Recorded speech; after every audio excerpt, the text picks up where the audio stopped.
All right, welcome graphic design students. In lieu of the COVID situation that we're in, we're going to be doing a little bit of a different activity. We're going to be working with open source software that's available to us. This is a good opportunity for us to explore this. Not everybody's going to have the opportunity to have Adobe at their house. So this is a software called Pixlr. It's a web-based program. It should work on almost any device that's out there. So we're going to spend a little bit of time going through what Pixlr is today, how to create an account, and then get into our actual assignment that we're going to have this week and show you some of the different resources and hopefully be able to take what you've created and post it back to Classroom so that it can be evaluated for a grade, for the grade book. So if you're looking at the screen here, what we've got going on, this is Pixlr. You're going to go to pixlr.com and you're going to be creating an account. So you're going to click the login option. And once you're here, you'll come down to the bottom where it says not a member yet. You're going to click sign up. We're asking that you use your school login information. So you're going to be using your email and then your password that you normally use to log in. I've already created an account this morning, so let's go ahead and take a look at that.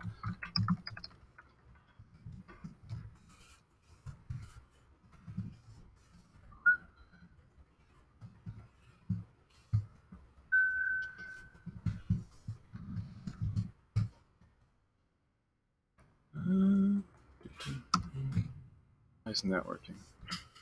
There we go. Numlocks was off, people. And we're in. So here we are at Pixlr. To go ahead and create an actual assignment, we are going to be doing a awareness poster for COVID or Corona, however you like to take a look at it. This poster can go in a lot of different directions. We are going to choose to kind of make it as more of like a PSA type situation, a little public service announcement about staying home if you're sick.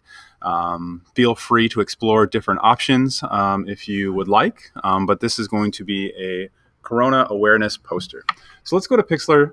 Click on it here real quick. When it opens up like this, you're able to go ahead and look at your past history, just like in Photoshop and our other Adobe programs. It's kind of similar. So we got to kind of be in that mindset in order to look at it that way. We're going to create a new document, and let's go ahead and choose the Instagram layout. So if you finish this and you're really proud of it, feel free to post it to the web and show off your work. So we're going to click the Instagram piece here. Over on the right, just like all of our other times when we use the Adobe programs, we want to go ahead and make sure we name our poster, right?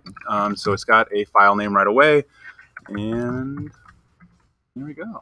Let's not call it a poster. We're going to call it PSA.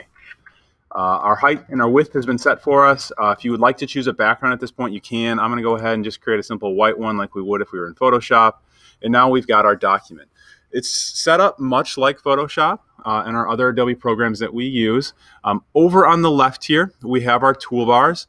These toolbars will allow us to do different things. If we hover over the top of them, it'll give us a little preview of what the tool does. We've got our move tool, our crop tool, our cutout. So if you want to remove the background from something and get a little creative, you're more than welcome to. We've got adjustments. So instead of having a new adjustment layer like we've been learning about for the last couple of weeks, you can go ahead and use the adjustment panel on the left-hand side.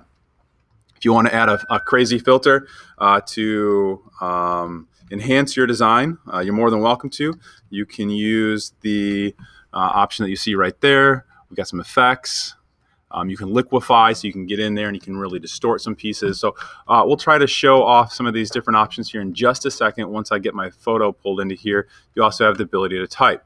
Over on the right-hand side of the screen here, you see you have a layers panel. Every time you create a new element with inside of your document, it is going to create a new layer for you. You do have the ability to turn them on and off. If you take a look at that little check mark there, that's how you can control that. So let's go ahead and get an image. Down here in the bottom, we've got the add image option. We can browse. So if we click browse, it's going to bring up our browser, which hopefully you've got stuff maybe on your computer, or if you want to take your own photo using your cell phone, feel free to do that as well.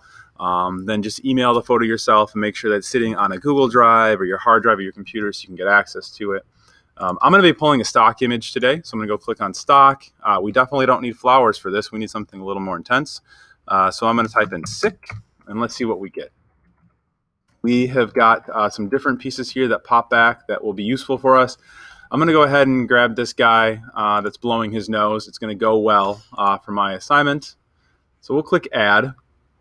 And now I've got this guy that is blowing his nose, right? So with that being said, you can see I now have a layer over here. If we wanted to go through, modify this, and do different pieces, we can. We can crop it. We can do our adjustments maybe. We can get in here and we can really start to do some different things. Maybe pull out some of the saturation to make him look a little more sickly, add a little more green into it, really throw our colors off a little bit. And if you don't want to do manual adjustments, you can come down and click on the filters if you would like, and that will do some of the different pieces that we've got there if you would like. So as we take a look at this, again, I'm moving pretty fast. We hope that you spend quite a bit of time exploring your options here and being creative. I'm going to go ahead and get some text up here. You can click Add New Text. You can see how it drops it out on your document here. I already typed up my message. I'm going to go ahead and say, snot's not hot. Stay home if you're sick. So we'll just copy that real quick, and we're going to bring it back to Pixlr here. If we double click on our text, we can go ahead and type that out. Again, you can go ahead and do a lot of different effects to these as well. Over here on the left-hand side, we have most of our typography tools that we're used to. We can do our alignments, uppercase, lowercase, bold, italicized, your sizing, your line spacing, all of those things that we're used to in our Adobe programs, we should have access to here. If we click on the fonts thing, we can go through. Let's try to use some of our typography skills that we know and find appropriate fonts that go with our message that we are trying to say. So we're trying to create a nice big bold statement here. I'm going to increase the font size a little. Whoa, too big. Maybe we're trying to get this on one line here if we can.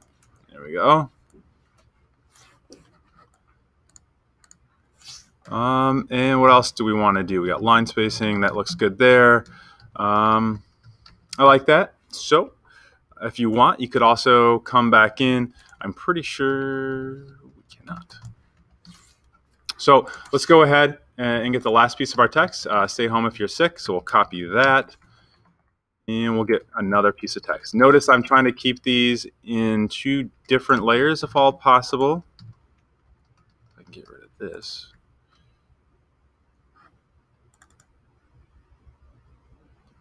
Add. So now I've got a second layer here. I'm going to paste this in. And there we go. We need to work on its placement. Need to move that to the bottom probably. Over the nose isn't the best place for it. And we're going to double tap and get in here and maybe make this 2 lines. We may need to change the color to make it pop a little bit more as we start to take a look at it here. There we go. Something there. I'm going to copy that little number that I see right there and close it. And I'm going to go back up and click on this next one here. And I'm going to go back and adjust my text to match that color.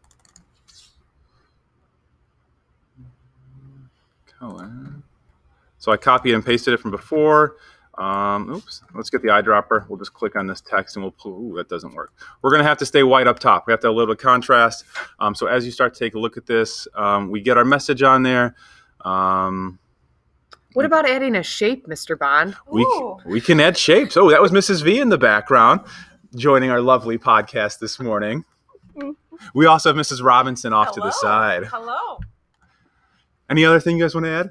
Maybe lines or shapes or some sort of elements to really enhance our design. Ooh, overlays maybe.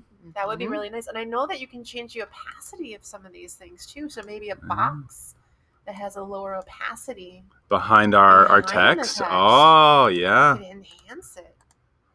All right, let's get a shape. Oh, this is looking hot now. And, oh, my text got covered up. What do I need to do? I don't know. Maybe there's something called layers on the right. Go to my layers panel, bring that down, and put it below my text, and now I can see it. Need to go back and modify my shape, though. It's a little large. Oh. Change the opacity so we can see through it maybe. That does not look good, guys. That's a bad design right there. We're going to stick with just the snot breeze going over the top of it, and that is going to be it. Maybe we'll put a border, though. Maybe a border will work out for this particular piece. Borders. Do you think holiday works? No, probably not. This is not a holiday moment. We'll just go with this brushed edge here. Oh, yeah. There we go. Nice. Snot's not hot. Stay home if you're sick, people. After you get done with your little PSA piece here, it's time to save. How do we go ahead and get this and turn it in? We need to go ahead and save it. Yes. You would like to save it? Yeah, I need to save it now. How do I do that? I think you should go to the bottom of your screen with the blue save icon. Ah, there it is. So we have a file name. It says COVID PSA. We're going to be saving these as JPEGs for now. Right? Yes. Yeah, that's a great idea. JPEGs work out great. Yay. We're going to bump our quality to high, and then we're going to go ahead and click download. As you click download, you should have the option to save to your hard drive or your Google Drive, depending on what device you are working on. Once you save that, though, we are going to want to go back to Google Classroom, right? Because we need to turn this piece in. So we have not created that piece to show you yet, but this will be an assignment like most of us are used to. You're going to go locate your image. You're going to add it to the assignment, and then you need to click the turn in option to make sure that we can take a look at it. Are there any other pieces that you guys would like to add to? No, I think that you should just have fun. Think about your elements and your principles when you're designing it, and make sure that your text is kind of at the same margin all the way around from the outside edge of your design. Make sure that's very readable, and that that you have fun with this. Yeah, I think the only other thing I would say is that if you don't want to, just think about the PSA can really be anything that is, I guess, how you interpret this time where you're going to be trying to protect yourself, but not panic from having COVID around us. And also could be thinking about things that we can do to keep ourselves busy and have fun when we are not together. Also, feel free to search the internet for Pixlr tutorials. Pixlr does offer online tutorial stuff as well. So there are some good resources out there. I simply typed in tutorials and I found this here. So if you're struggling with how to use the program, reach out to the internet, reach out to your friends over the phone, or email Mrs. Robinson, Mrs. Vandeheyden, or me, Mr. Bond, if you have any questions, and we will help you throughout this process. So good luck, stay safe, wash your hands, and we'll see you here in a couple of weeks.